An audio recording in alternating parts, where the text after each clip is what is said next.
G'day everyone.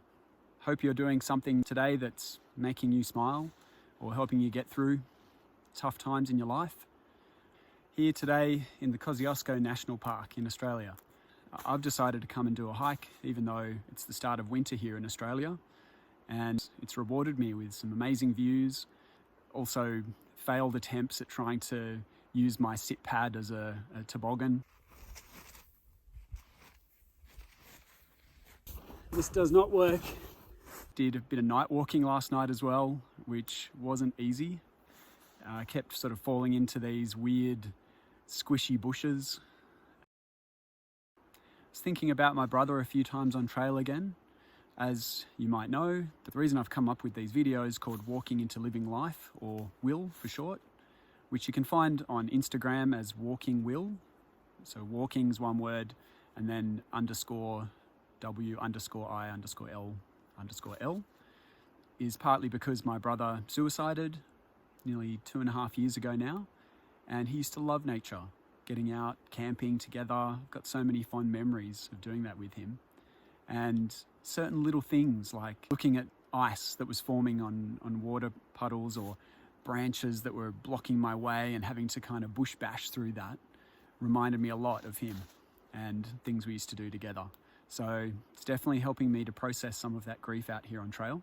It gets down to about -3 degrees centigrade here at night, but in the daytime it gets up to about 7 degrees or maybe up to 10 even.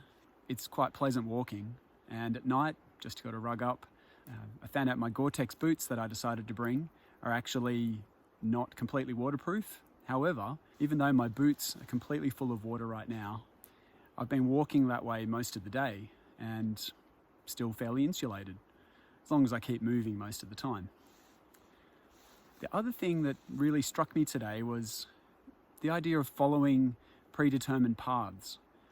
At the last minute, I found several GPX files that I could load into an app and make the journey much simpler in some ways, but in other ways more difficult, as I would sort of backtrack or go sideways trying to catch up with the predetermined trail when I had a rough idea with maps and the look of the terrain, and think, okay, so it sort of headed me towards that big tree or that rock, and then I would veer off a bit, but then worry too much about getting back onto the actual trail. Another learning was being able to switch off from work, and I was still texting some of my patients at times right up until I was leaving, and it made me have to do the night walk last night, and yet